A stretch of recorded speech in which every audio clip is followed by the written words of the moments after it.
24e dimanche du temps ordinaire, année B.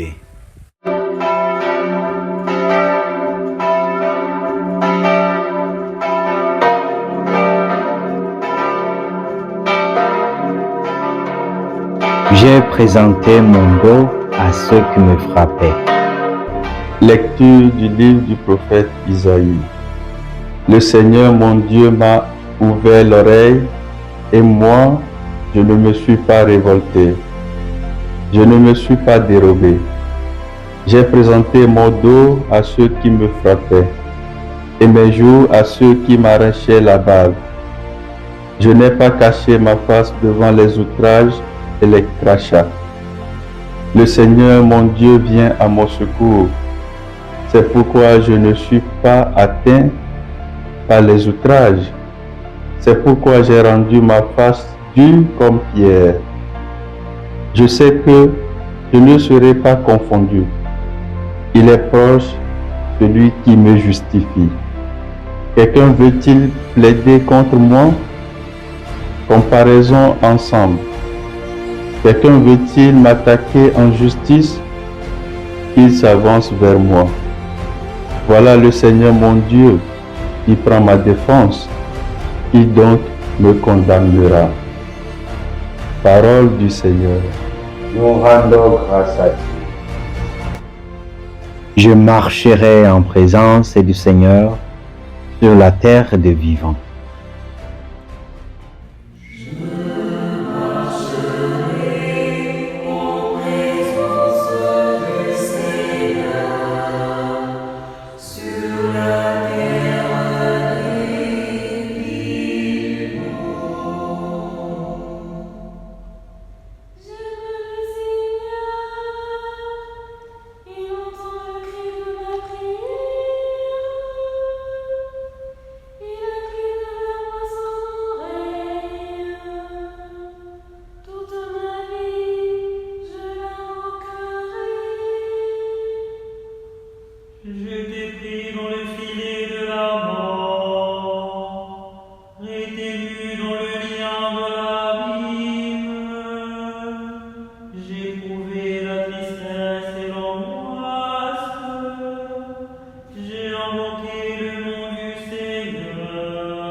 La foi, si elle n'est pas mise en œuvre, est bel et bien morte. Mes frères, si quelqu'un prétend avoir la foi sans la mettre en œuvre, à quoi cela sert-il? Sa foi peut-elle le sauver? Supposons qu'un frère ou une sœur n'ait pas de quoi s'habiller, ni de quoi manger tous les jours.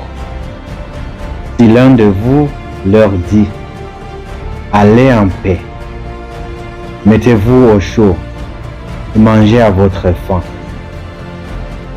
sans leur donner le nécessaire pour vivre. À quoi cela sert-il?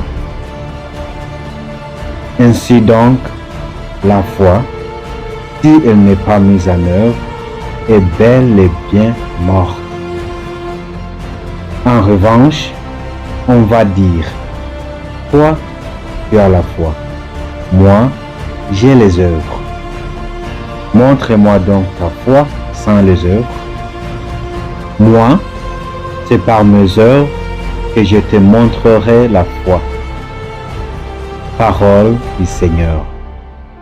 Nous rendons grâce à Dieu.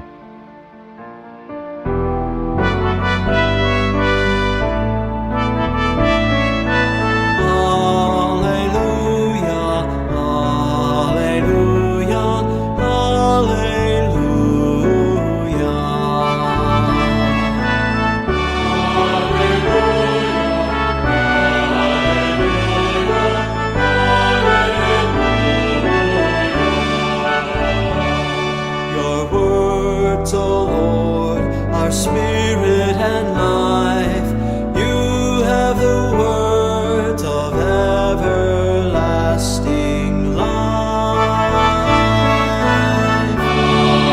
Hallelujah, hallelujah.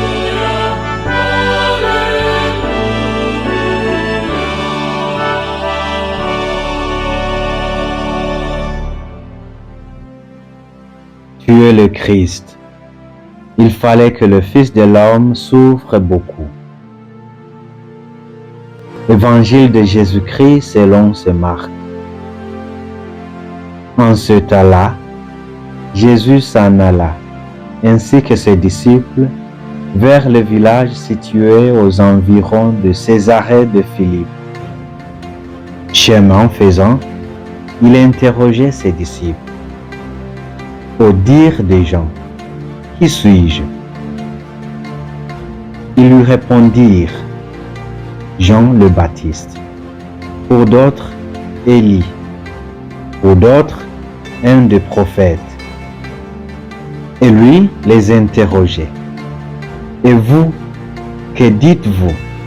Pour vous, qui suis-je? Pierre, prenant la parole, lui dit, Tu es le Christ. Alors, il leur défendit vivement de parler de lui à personne. Il commença à leur enseigner qu'il fallait que le Fils de l'homme souffre beaucoup, qu'il soit rejeté par les anciens, les grands prêtres et les scribes, qu'il soit tué, et que, 3 jours après, il ressuscite. Jésus disait cette parole ouvertement. Pierre, le prenant à part, se mit à lui faire de vifs reproches. Mais Jésus se retourna et, voyant ses disciples, il interpella vivement Pierre. Passe derrière moi, Satan. Tes pensées ne sont pas celles de Dieu, mais celles des hommes. Appelant la foule avec ses disciples, il leur dit, Si quelqu'un veut marcher à ma suite, qu'il renonce à lui-même, qu'il prenne sa croix et qu'il me suive. Car celui qui veut sauver sa vie le perdra. Mais celui qui perdra sa vie à cause de moi et de l'Évangile le sauvera. Acclamons la parole de Dieu. Louange à toi, Seigneur Jésus.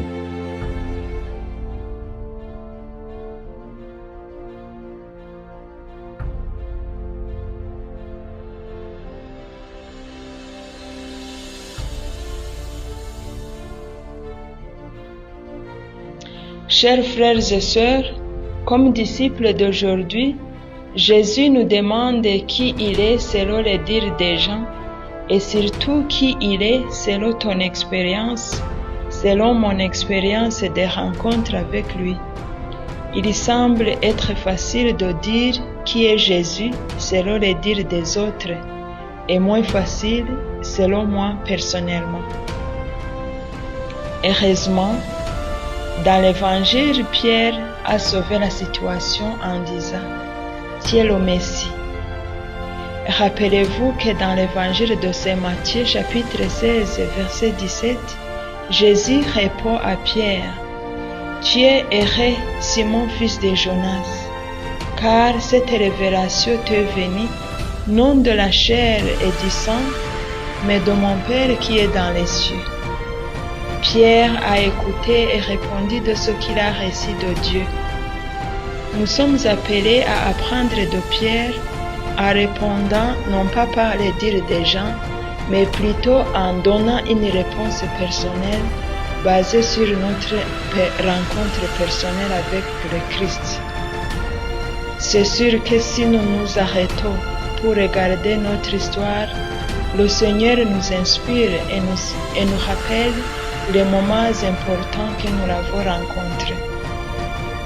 Cela m'aide à comprendre pourquoi Jésus leur défendit de parler de lui à personne, car il veut que tout un chacun le découvre d'une manière personnelle. Même si Pierre le déclare qu'il est le Messie, Jésus ajoute ce qu'il attend comme Messie, car il est Messie en même temps, il est serviteur qui ne peut pas échapper à la souffrance, mais aussi qui garde confiance en Dieu. Faire l'expérience personnelle avec Dieu n'empêche pas d'expérimenter les souffrances, mais notre force vient de Jésus, lui qui nous a tracé le chemin, et nous osons dire comme le prophète Isaïe dans la première lecture, « Il est proche, celui qui me justifie ». Cela serait la force du Messie attendu. Il savait qu'il n'est pas tout seul. Dans notre quotidien, il nous faut de nous rappeler que quand nous rencontrons des difficultés, des souffrances, nous ne sommes pas seuls. D'ailleurs, Jésus nous dit dans l'évangile de Saint Matthieu chapitre 28, verset 20, « Je suis avec vous pour toujours jusqu'à la fin du monde. » Eh bien, chers frères et sœurs, nous ne sommes pas seuls. Nous ne sommes jamais seuls.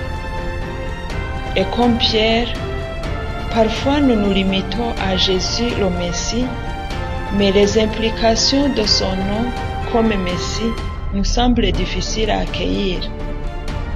Jésus nous rappelle que pour le suivre, nous sommes invités à porter nos croix quotidiennes, de renoncer à nous-mêmes.